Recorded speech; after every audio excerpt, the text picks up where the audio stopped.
ವೀಕ್ಷಕರೇ, ಪಶ್ಚಿಮ ಬಂಗಾಳದ ಟಿ.ಎಂ.ಸಿ ಪಾರ್ಟಿ ಒಡೆದು ಹೋಗುವ ಎಲ್ಲ ಲಕ್ಷಣಗಳು ಕಾಣಿಸ್ತಾ ಇದೆ. ಇತ್ತೀಚೆಗೆ ವಿಧಾನಸಭೆಗೆ ನಡೆದಂಥ ಚುನಾವಣೆಯಲ್ಲಿ ಟಿ.ಎಂ.ಸಿ ಪಕ್ಷ ಸೋತು ಸುಣ್ಣವಾಗಿತ್ತು. ಈಗ ಪಕ್ಷವೇ ಒಡೆದು ಹೋಗುವಂಥ ಸಾಧ್ಯತೆ ಇದೆ. ಈ ಬಗ್ಗೆ ಮಾತನಾಡಲಿಕ್ಕೆ ನನ್ನ ಜೊತೆ ನನ್ನ ಕಲೀಗ ಮಹೇಶ್ ಇದ್ದಾರೆ. ಮಹೇಶ್, ಇತ್ತೀಚೆಗೆ ಚುನಾವಣೆಯಲ್ಲಿ 15 ವರ್ಷಗಳ ಆಳ್ವಿಕೆಯನ್ನು ನಡೆಸಿದ್ರು ಮಮತಾ ಬ್ಯಾನರ್ಜಿ ಅವರು. ಈಗ ಅಷ್ಟು ಸ್ಟ್ರಾಂಗ್ ಇರುವಂಥ ಪಾರ್ಟಿ ಒಡೆದು ಹೋಗುವ ಎಲ್ಲ ಲಕ್ಷಣಗಳ ಕಾಣಿಸ್ತಾ ಇದೆ. ಅತ್ತೊಂದು ಮುಖ ಇತ್ತೊಂದು ಮುಖ ಅನ್ನಂಗ ಆಗಿದೆ. ಏನೇನಿದೆ ಈ ಜಗದೀಶ್? ನೋಡಿ, ರಾಜಕೀಯ ಅಂದ್ರೇನೆ ಹಾಗೆ. ರಾಜಕೀಯ ಈ ಇತ್ತೀಚಿನ ದಿನಗಳಲ್ಲಿ ರಾಜಕಾರಣಿಗಳು ಯಾರ ಹಿಂದೆ ಹೋಗ್ತಾರೆ, ಯಾವುದ್ರ ಹಿಂದೆ ಹೋಗ್ತಾರೆ ಅಂತ ಹೇಳಿದ್ರೆ ಅಧಿಕಾರದ ಹಿಂದೆ. ಯಾರು ತುಂಬಾ ಸ್ಟ್ರಾಂಗ್ ಆಗಿರ್ತಾರೋ ಅವ್ರ ಹಿಂದೆ ಹೋಗಿರೋದನ್ನ ನಾವು ನೋಡ್ತಾ ಇದೀವಿ. ನಿಮ್ಗೆ ಇತ್ತೀಚಿನ ಯಾವುದೇ ರಾಜ್ಯದಲ್ಲೂ ಕೂಡ ಇದೇ ರೀತಿಯ ಬೆಳವಣಿಗೆ ಆಗ್ತಾ ಇದೆ. ಮಹಾರಾಷ್ಟ್ರ ಬೆಸ್ಟ್ ಎಕ್ಸಾಂಪಲ್ ನಮ್ಗೆ ಇರುವಂತದ್ದು. ಮಹಾರಾಷ್ಟ್ರದಲ್ಲಿ ಯಾರು ನಿರೀಕ್ಷೆ ಮಾಡದ ರೀತಿಯಲ್ಲಿ ನಿಮ್ಗೆ ಶಿವಸೇನೆ 2 ಸೀಳಾಗಿದ್ದು, 2 ಹೋಳಾಗಿದ್ದು, ಮತ್ತೆ NCP ಪವರ್ ಪಾರ್ಟಿ ಕೂಡ ಎರಡು ಭಾಗ ಆಗಿದ್ದು. ಸೊ ಈಗ TMC ಕೂಡ ಅದೇ ಆಗ್ತಾ ಇದೆ ಅಂತ ನಾನು ಹೇಳ್ತಾ ಇದ್ದೀನಿ. ಬಟ್ TMC ಯಲ್ಲಿ ಆಗೋದಕ್ಕೆ ಏನ್ ರೀಸನ್ ಅನ್ನೋದು ಕೂಡ ನೋಡ್ಬೇಕಾಗುತ್ತೆ. ಮತ್ತೆ ವಾಟ್ ನೆಕ್ಸ್ಟ್ ಅನ್ನೋದು ಕೂಡ ಇಂಪಾರ್ಟೆಂಟ್ ಆಗುತ್ತೆ. ಬಟ್ ಸದ್ಯಕ್ಕೆ ಈಗ ರೀಸನ್ಸ್ ಅನ್ನ ಹುಡ್ಕೋಣ ನಾವು. ಮಮತಾ ಬ್ಯಾನರ್ಜಿ ಅವರು 28 ವರ್ಷಗಳ ಹಿಂದೆ ಕಮ್ಯುನಿಸ್ಟ್ ಪಾರ್ಟಿಗಳನ್ನ ಆಗ ತುಂಬಾ ಸ್ಟ್ರಾಂಗ್ ಆಗಿತ್ತು ವೆಸ್ಟ್ ಬೆಂಗಾಳಲ್ಲಿ. ಅಂತಹ ಕಮ್ಯುನಿಸ್ಟ್ ಪಾರ್ಟಿಯನ್ನ ಎದುರು ಹಾಕೊಂಡು ಒಬ್ಬ ಮಹಿಳೆ ಒಂದು ಪಕ್ಷವನ್ನ ಕಟ್ಟಿ ಅಧಿಕಾರಕ್ಕೆ ಬರೋದು ಅದು ದೊಡ್ಡ ಇತಿಹಾಸ. ಆ ಸಂದರ್ಭದಲ್ಲಿ ಇದೇ ಮಮತಾ ಬ್ಯಾನರ್ಜಿ ಅವರು RSS ನ ಸಹವಾಸವನ್ನ ಮಾಡಿದ್ದು, ಬೆಂಬಲವನ್ನ ಕುರಿದು ಕೂಡ ಉಂಟು. ಆಗ RSS ನವರೇ ಮಮತಾ ಬ್ಯಾನರ್ಜಿಯನ್ನ ದುರ್ಗಿ ಅಂತ ಕರೆದರು. ಕರೆಕ್ಟ್. ಸೊ ಆ ರೀತಿಯಾಗಿ ಮಮತಾ ಬ್ಯಾನರ್ಜಿ ಅವರು ತಮ್ಮ ಇಮೇಜ್ ಅನ್ನ ಬೆಳೆಸ್ಕೊಂಡ್ರು.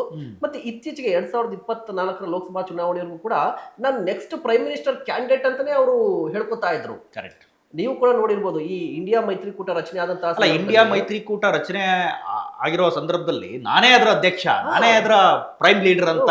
ಈಗ ರಾಹುಲ್ ಗಾಂಧಿ ನಾನೇ ಯಾಕೆ ಮಾಡ್ಲಿ, ನಾನೇ ಮೋದಿಯನ್ನ ಎದುರು ಹಾಕೊಳ್ಳುವಂತಹ ತಾಕತ್ತಿರೋದು ನನಗೇನೆ, ನಾನ್ ನೆಕ್ಸ್ಟ್ ಪ್ರೈಮ್ ಮಿನಿಸ್ಟರ್ ಅನ್ನುವ ರೀತಿಯಲ್ಲೇ ಅವ್ರನ್ನ ಬಿಂಬಿಸಲಾಗ್ತಾ ಇತ್ತು. ಮತ್ತೆ ಅವರ ಅಭಿಮಾನಿಗಳು ಮಾತನಾಡ್ತಾ ಇದ್ರು, ಅವರು ಕೂಡ ಆ ರೀತಿಯಾಗಿ ವರ್ತಿಸ್ತಾ ಇದ್ರು. ಕರೆಕ್ಟ್.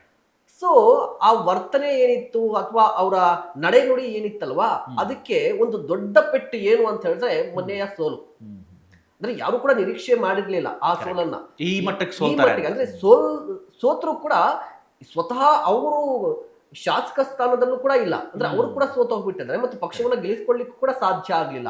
ನಿಮ್ಗೆ ಕಳೆದ ಬಾರಿ 200ರ ಗಡಿ ದಾಟಿದಂತ ಪಕ್ಷ ಈಗ ಏಕಾಏಕಿಯಾಗಿ 80ಗೆ ಬಿದ್ದೋಗ್ಬಿಡುತ್ತೆ ಅಂತ ಹೇಳಿದ್ರೆ ಅದು ಏನ್ ಅರ್ಥ? ಅದಕ್ಕೆ ಅನಿರೀಕ್ಷಿತ ಫಲಿತಾಂಶ. ಸೊ ಈಗ ಇಷ್ಟು ದಿನಗಳ ಕಾಲ ಮಮತಾ ಬ್ಯಾನರ್ಜಿ ಅವರನ್ನ ಅವರ ಶಾಸಕರು ಯಾಕೆ ಬೆಂಬಲಿಸ್ತಾ ಇದ್ರು ಅಂತ ಹೇಳಿದ್ರೆ, ಮಮತಾ ಬ್ಯಾನರ್ಜಿ ಅವರ ಕೈಯಲ್ಲಿ ಕಮಾಂಡಿಂಗ್ ಪವರ್ ಇದೆ ಅಂತ, ನರೇಂದ್ರ ಮೋದಿ ಅವರನ್ನ ಎದುರು ಹಾಕೊಂಡು ನಿಲ್ಲುವಂತ ತಾಕತ್ತಿದೆ ಅಂತ.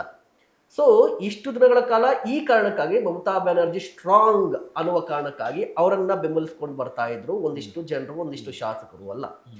ಈಗ ಎಲ್ಲರಿಗೂ ಏನು ಗೊತ್ತಾಗ್ತಾ ಇದೆ, ಇಲ್ಲ ಮಮತಾ ಬ್ಯಾನರ್ಜಿ ಅವರ ಪವರ್ ಕಡಿಮೆ ಆಗಿದೆ. ಕರೆಕ್ಟ್.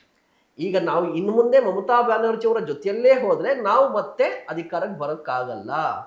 ಒಂದು, ಮಮತಾ ಬ್ಯಾನರ್ಜಿ ಅವರ ಪವರ್ ಕಡಿಮೆ ಆದಂತೆ ಅವ್ರಿಗೆ ಅನಿಸ್ತಾ ಇದೆ ನಿಜವಾಗ್ಲು. ಅಂದ್ರೆ ನಿಜವಾಗ್ಲೂ ಪವರ್ ಕಮ್ಮಿ ಆಗಿದೆ ಅಂತ ಹೇಳಿದ್ರೆ ನಾನು ಒಪ್ಪೋದಿಲ್ಲ. ಕಾರಣ ಏನಂದ್ರೆ ಈಗಲೂ ಕೂಡ ಮಮತಾ ಬ್ಯಾನರ್ಜಿ ಅವರನ್ನ ಪ್ರೀತಿಸುವಂತಹ ಒಂದು ಎಲೆಕ್ಷನ್ ಸೋತು ಮಾತ್ರಕ್ಕೆ ಯಾರ್ದೋ ಪವರ್ ಕಡಿಮೆ ಆಗ್ಬಿಡ್ತು ಅಂತಲ್ಲ. ಮತ್ತೆ ಇದು ಒಂದು ಕಾರಣ ಏನು, ಮಮತಾ ಬ್ಯಾನರ್ಜಿ ಅವರ ಆರ ಅಂತ ಹೇಳ್ತೇವಲ್ಲ ಅದು ಕಡಿಮೆ ಆಗಿದೆ. ಮತ್ತು ಈಗ ಅಧಿಕಾರ ಮುಖ್ಯ ಎಲ್ಲ ರಾಜಕಾರಣಿಗಳಿಗೆ. ಕರೆಕ್ಟ್ ಅಲ್ವಾ? ಎದ್ದೆತ್ತಿನ ಬಾಲ ಹಿಡಿಯೋದು ಆ ರೀತಿಯಾಗಿ ವರ್ತಿಸ್ತಾ ಇದ್ದಾರೆ. ಮತ್ತೆ ಇನ್ನೊಂದೇನು ಅಂತ ಹೇಳಿದ್ರೆ, ಈ 15 ವರ್ಷಗಳ ಅವಧಿಯಲ್ಲಿ ಮಮತಾ ಬ್ಯಾನರ್ಜಿ ಮತ್ತು ಆ ಸರ್ಕಾರದ ವಿರುದ್ಧ ಒಂದಿಷ್ಟು ಆರೋಪಗಳಿದೆ. ಸೊ ಈ ಆರೋಪಗಳಲ್ಲಿ ಈಗ ಕೇಂದ್ರ ಸರ್ಕಾರ ಸ್ವತಃ ಅಲ್ಲೇ BJP ಅಧಿಕಾರದಲ್ಲಿರುವ ಕಾರಣಕ್ಕಾಗಿ ತನಿಖೆಗಳನ್ನ ಎದುರಿಸಬೇಕಾಗುತ್ತೆ TMCಯ ಯಾವುದೇ ನಾಯಕ ಆಗಿದ್ರು ಕೂಡ. ಸೊ ಈ ತನಿಖೆಗಳು ಗೊತ್ತಿದೆ, ಮೊನ್ನೆ ಸುಪ್ರೀಂ ಕೋರ್ಟ್ ಕೂಡ ಏನ್ ಹೇಳ್ತು, ಇಡಿ ಮತ್ತೆ ಕೇಂದ್ರದ ತನಿಖಾ ಸಂಸ್ಥೆಗಳನ್ನ ಕೇಂದ್ರ ಸರ್ಕಾರ ಒಂದು ರೀತಿಯಾಗಿ ಯೂಸ್ ಮಾಡ್ಕೊಳ್ತಾ ಇದೆ ಅನ್ನೋ ರೀತಿಯಲ್ಲಿ ಮಾತನಾಡಿದ್ರಲ್ಲ. ಸೊ ಆ ಭಯವೂ ಕೂಡ ಇರ್ಬೋದು ರಾಜಕಾರಣದಲ್ಲಿ. ಸೊ ಇದೊಂದು ರೀಸನ್ ಆಗಿರ್ಬೋದು ಈಗ TMCಯನ್ನ ಬಿಡುವುದಕ್ಕೆ ಅಥವಾ NDAಗೆ ಸಪೋರ್ಟ್ ಮಾಡೋದಕ್ಕೆ ಅಂತ ಹೇಳ್ಬೋದು. ಬಟ್ ಈಗೇನಾಗಿದೆ ಅಂತ ಹೇಳಿದ್ರೆ, 28 ವರ್ಷಗಳ ಕಾಲ ಒಂದು ಪಕ್ಷವನ್ನ ಕಟ್ಟಿ ಬೆಳೆಸಿ ಅಧಿಕಾರಕ್ಕೆ ತಂದಂತ ಮಮತಾ ಬ್ಯಾನರ್ಜಿ ಅವರನ್ನೇ ಆ ಪಕ್ಷದಿಂದ ದೂರ ಮಾಡುವಂತಹ ಸಾಧ್ಯತೆ ಈಗ ಇದೆ. ಅದು ಇಂಟ್ರೆಸ್ಟಿಂಗ್ ಪಾಯಿಂಟ್ ಈಗ. ಯಾಕಂದ್ರೆ ಮಮತಾ ಬ್ಯಾನರ್ಜಿ ಅವರು ಈಗಲೂ ಕೂಡ ಒಂದು ಹುಮ್ಮಸ್ ಇದೆ ಅವ್ರಿಗೆ, ಪಕ್ಷವನ್ನ ಕಟ್ಟಿ ಬೆಳೆಸುವಂತ ಈಗಲೂ ಕೂಡ ತಾಕತ್ತಿದೆ. ಗಟ್ಟಿತನ ಇದೆ. ಅದೇ ಗಟ್ಟಿಗಿತ್ತಿ ಅಂತ ಹೇಳ್ಬೋದು.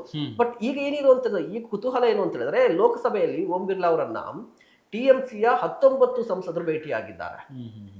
3ನೇ 2 ಭಾಗ ನಿಮ್ಗೆ ಗೊತ್ತಿದೆ. ಕರೆಕ್ಟ್. 19 ಸಂಸದರು ಭೇಟಿಯಾಗಿ ನಾವೇ ನಿಜವಾದ ಟಿಎಂಸಿ ಸಂಸದರು, ಸೊ ನಮಗೆ ಅದರ ಓನರ್ಶಿಪ್ ನಾವು ನಮ್ಮನ್ನ ಸಪರೇಟ್ ಆಗಿ ಕೂಡಿಸಿ ನಾವು NDA ಸಪೋರ್ಟ್ ಕೊಡ್ತಾ ಇದೀವಿ ಅಂತ. ಕರೆಕ್ಟ್. ಅಂದ್ರೆ ನಮ್ಮನ್ನ ಸಪರೇಟ್ ಆಗಿ ನೋಡ್ರಿ ಅಂತ ಹೇಳ್ತಿದ್ದಾರೆ. ಸೊ ಈಗ ಮತ್ತೆ ಸಂವಿಧಾನದ ಪ್ರಕಾರ ಹಂಗಾಗೂ ಆಗುತ್ತೆ ಈಗ. ಆಗುತ್ತೆ. ಯಾಕೆಂದ್ರೆ ಯಾರ 3ನೇ 1 ಭಾಗ ಈಗ 3ನೇ 2 ಭಾಗನ ಯಾರು ತಗೊಳ್ತಾರೋ ಅವ್ರು ಸಪರೇಟ್ ಪಕ್ಷ ಆಗುತ್ತೆ. ನಮ್ಗೆ ಈ ಶಿವಸೇನೆ ಏನಾಯ್ತು, NCP ಏನಾಯ್ತು ಗೊತ್ತಿದೆ. ಇಫ್ ಇನ್ ಕೇಸ್ ಏನಾದ್ರು ಕೋರ್ಟ್ ಹೋದ್ರು ಕೂಡ ಅದೇ ರೀತಿ ಫಲಿತಾಂಶ ಬರುತ್ತೆ. ಯಾಕಂದ್ರೆ ಮ್ಯಾಂಡೇಟ್ ಇರೋದೇ ಅಲ್ಲಿ, ಅಲ್ಟಿಮೇಟ್ ಆಗಿ ನಂಬರ್ಸ್ ಅಲ್ವಾ, ನಂಬರ್ ಗೇಮ್ ಅಲ್ವಾ. ಸೊ ಮಮತಾ ಬ್ಯಾನರ್ಜಿ ಅವರು ಈಗ ಪಕ್ಷದಿಂದ ದೂರ ಹೋಗುವ ಸಾಧ್ಯತೆ ಇದೆ. So what next? Mamata Banerjee ಇದು ಇಂಟ್ರೆಸ್ಟಿಂಗ್ ಈಗ ಅಲ್ವಾ, ಏನ್ ಮಾಡ್ತಾರೆ ಅಂತ ಹೇಳಿ. ನಮ್ಗೆ ಮೊನ್ನೆಯಿಂದ ಒಂದೆಷ್ಟು ಸುದ್ದಿ ಬರ್ತಾ ಇದೆ, ಮಮತಾ ಬ್ಯಾನರ್ಜಿ ಅವರು ಕಾಂಗ್ರೆಸ್ ವಿಲೀನ ಆಗ್ತಾರೆ ಅಥವಾ ಮತ್ತೆ ಹೋಗ್ತಾರೆ ಅಂತ ಹೇಳಿ. ನಿಮ್ಗೇನ್ ಅನ್ಸುತ್ತೆ, ಕಾಂಗ್ರೆಸ್ಗೆ ಹೋಗ್ತಾರ ಅನ್ಸುತ್ತಾ ಮಮತಾ ಬ್ಯಾನರ್ಜಿ ಅವರು ಅಂತ? ಅಲ್ಲ, ಸಾಧ್ಯತೆಗಳನ್ನು ನೋಡಿದ್ರೆ ಮಮತಾ ಯಾವುದೇ ರಾಜಕೀಯ ವ್ಯಕ್ತಿಗಳಿಗೆ ಅಥವಾ ರಾಜಕೀಯದಲ್ಲಿ ಇರುವಂಥವ್ರಿಗೆ ಪಕ್ಷ ಗಟ್ಟಿ ಮಾಡೋದ್ರ ಜೊತೆ ತಾನೂ ಗಟ್ಟಿ ಆಗಬೇಕು. ಹೌದು. ಸೊ ಅಲ್ಲಿ ನೀವು ನೋಡ್ಬೋದು, ಇತ್ತೀಚೆಗೆ ಚುನಾವಣೆ ಆದಂಥ ಸಂದರ್ಭದಲ್ಲಿ ದೊಡ್ಡ ಗೊಂದಲ, ಗೋಜು, ಗಲಾಟೆ, ಹೊಡೆದಾಟ, ಮತ್ತೆ ಈಗ EVMಗಳಿಗೆ ಬೆಂಕಿ ಹಚ್ಚಿದ್ದಾರೆ ಆರೋಪ ಕೂಡ ಇದೆ ಇವ್ರ ಮೇಲೆ. ಎಸ್ ಅದೆಲ್ಲದೂ ಇರುವಾಗ ಮಮತಾ ಬ್ಯಾನರ್ಜಿಗೆ ಈಗ ಒಂದು ಸ್ಟ್ರಾಂಗ್ ಹೋಲ್ಡ್ ಬೇಕು. ತನ್ನ ಪಕ್ಷದಲ್ಲಿ ಸ್ಟ್ರಾಂಗ್ ಹೋಲ್ಡ್ ಇಲ್ಲ. ಸ್ಟ್ರಾಂಗ್ ಹೋಲ್ಡ್ ಬೇಕು ಅಂದ್ರೆ ಯಾರ ಜೊತೆ ಸೇರ್ಕೋಬೇಕು?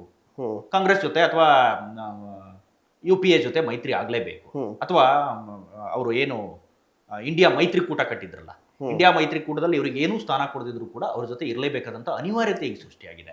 ಇಂಥ ಅನಿವಾರ್ಯತೆಯನ್ನು BJPನೇ ಸೃಷ್ಟಿ ಮಾಡಿದೆ ಅವ್ರಿಗೆ. ಸೊ ಇದು ಕಾಂಗ್ರೆಸ್ಸಿಗೆ ಬಹಳ ದೊಡ್ಡ ಪ್ಲಸ್ ಅಂತ ನನಗನ್ಸುತ್ತೆ ಮಹೇಶ್. ಈಗ ನೋಡಿ, ನೀವು ಮಾತನಾಡಿದ್ದು ಏನಾಯ್ತು ಅಂತ ಹೇಳಿದ್ರೆ, ಒಂದು ಪಕ್ಷವನ್ನ ಬಿಟ್ಟು ಮಮತಾ ಬ್ಯಾನರ್ಜಿ ಅವರು ಈಗ ವೆಸ್ಟ್ ಬೆಂಗಾಲಲ್ಲಿದ್ದು 5 ವರ್ಷ ಏನ್ ಮಾಡಕ್ ಏನಿದೆ, ಸೋತಿದ್ದಾರೆ. ಸ್ವತಃ ಸೋತಿರುವ ಕಾರಣಕ್ಕಾಗಿ ವಿರೋಧ ಪಕ್ಷದ ನಾಯಕಿ ಕೂಡ ಆಗ್ಲಿಕ್ಕೆ ಸಾಧ್ಯ ಇಲ್ಲ. ಶತ್ರುವಿನ ಶತ್ರು ಮಿತ್ರ ಅಲ್ವಾ, ಮಿತ್ರನ್ನ ಸೇರ್ಕೊಳ್ಳೇಬೇಕೀಗ. ಈಗ ನಾವು ಒಂದಿಷ್ಟು ಪಾಸಿಬಿಲಿಟೀಸ್ ಮಾತಾಡಿದ್ರೆ ವೆಸ್ಟ್ ಬೆಂಗಾಲಲ್ಲಿದ್ದು ಏನು ಮಾಡಕ್ಕಾಗಲ್ಲ. ಬಟ್ ರಾಷ್ಟ್ರ ರಾಜಕಾರಣಕ್ಕೆ ಬಂದೇನಾದ್ರೂ ಕಮಾಲ್ ಮಾಡಬಹುದಾ? ಆ ಸಾಧ್ಯತೆ. ಈಗ ರಾಷ್ಟ್ರ ರಾಜಕಾರಣಕ್ಕೆ ಬರ್ಬೇಕಂದ್ರೆ TMCಯನ್ನ ಇಟ್ಕೊಂಡ್ ಬರಕ್ಕಾಗಲ್ಲ, ಅದು ಫೇಸ್ ಅಲ್ಲ. ಈಗ ನಮ್ಮಲ್ಲಿ JDS ಇಟ್ಕೊಂಡು ಹೋಗ್ತೀವಿ ಅನ್ನಂಗ ಆಗಲ್ವಲ್ಲ. ಸೊ ಈಗ ರಾಷ್ಟ್ರ ರಾಜಕಾರಣಕ್ಕೆ ಬರ್ಬೇಕಂದ್ರೆ ನಿಮ್ಗೆ ರಾಷ್ಟ್ರೀಯ ಪಕ್ಷ ಬೇಕೇ ಬೇಕು. ಸೊ ಸೋನಿಯಾ ಗಾಂಧಿ ಅವರು ಕೂಡ ಟ್ರೈ ಮಾಡಿದ್ದಾರೆ ಅಂತ ಭೇಟಿಯಾಗಿದ್ದಾರೆ ಅಥವಾ ಅವ್ರನ್ನ ಕನ್ವಿನ್ಸ್ ಮಾಡುವಂತ ಪ್ರಯತ್ನ ಆಗ್ತಿದೆ ಅಂತ ಹೇಳಿದ್ರೆ. ಇಫ್ ಇನ್ ಕೇಸ್ ಏನಾದರೂ TMC ಇಂದ ಮಮತಾ ಬ್ಯಾನರ್ಜಿ ಹೊರಗಡೆ ಬಂದು ಕಾಂಗ್ರೆಸ್ ಸೇರಿದ್ದೇ ಆದ್ರೆ ಒಂದಿಷ್ಟು ಪ್ಲಸ್ ಪಾಯಿಂಟ್ ಆಗಿ ಆಗುತ್ತೆ. ಬಟ್ TMC ಮತ್ತು ಮಮತಾ ಬ್ಯಾನರ್ಜಿ ಅವರ ಈ ಅಸ್ತಿತ್ವ ಅನ್ನೋದೊಂದು ಇರುತ್ತಲ್ವಾ, ಅದನ್ನ ಮೂಲ ಅಸ್ತಿತ್ವಕ್ಕೆ ಧಕ್ಕೆ ಬರುತ್ತೆ ಅಂತ ಹೇಳಿ. ಮತ್ತೆ ಇನ್ನೊಂದು ಇಂಟ್ರೆಸ್ಟಿಂಗ್ ಜಗದೀಶ್ ಏನು ಅಂತ ಹೇಳಿದ್ರೆ, ಮೊನ್ನೆ ಅಷ್ಟೇ ಈ 2024-25ರಲ್ಲಿ TMC ಟ್ಯಾಕ್ಸ್ ಅನ್ನ ರಿಟರ್ನ್ಸ್ ಮಾಡಿದೆ. ಓಕೆನಾ, ಅದ್ರ ಪ್ರಕಾರ ಅದರ ಆಸ್ತಿ ಎಷ್ಟು ಗೊತ್ತಾ? 220 ಕೋಟಿ ಆಸ್ತಿ. ಓಕೆನಾ, ಈಗ IT ರಿಟರ್ನ್ಸ್ ಅಲ್ಲಿ 220 ಕೋಟಿ ಆಸ್ತಿ ಇದೆಯಲ್ವಾ. ಇಫ್ ಇನ್ ಕೇಸ್ ಏನಾದ್ರು ಪಕ್ಷ 2 ಪೀಸ್ ಆದ್ರೆ ಯಾರಿಗ ಹೋಗುತ್ತೆ ಅನ್ನೋದು ಕೂಡ ಕ್ಯೂರಿಯಾಸಿಟಿ ಇದೆ ಈಗ. ಕರೆಕ್ಟ್. ಈಗ ಆಬ್ವಿಯಸ್ಲಿ ದೊಡ್ಡ ಪಕ್ಷ ಯಾರ್ದು ಅವ್ರಿಗೆ ಹೋಗುತ್ತೆ, ಬಟ್ ಅಕೌಂಟ್ ಹೋಲ್ಡರ್ಸ್ ಯಾರು, ಇದೆಲ್ಲ ಪ್ರಶ್ನೆ ಯಾರು ಇದರಲ್ಲಿದೆ.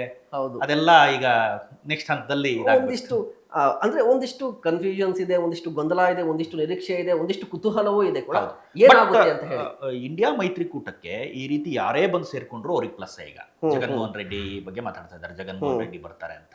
ಸೊ ಅವ್ರಿಗೆ ಏನು ಆಂಧ್ರ ಪ್ರದೇಶದಲ್ಲಿ ಹೋಲ್ಡ್ ಇಲ್ಲ ಈಗ ಸದ್ಯಕ್ಕೆ. ಅಂದ್ರೆ ನೋಡಿ, ಜಗನ್ಮೋಹನ್ ರೆಡ್ಡಿ ಏನಾಗಿದೆ ಅಂತ ಹೇಳಿದ್ರೆ, ಜಗನ್ಮೋಹನ್ ರೆಡ್ಡಿ ಅವರ ತಂದೆ ಗೊತ್ತಿದೆ YSR ಯಾವ ರೀತಿಯಾಗಿ ಕಾಂಗ್ರೆಸ್ ಪಕ್ಷವನ್ನ ಗೆಲ್ಲಿಸ್ಕೊಂಡು ಬಂದಿದ್ರು.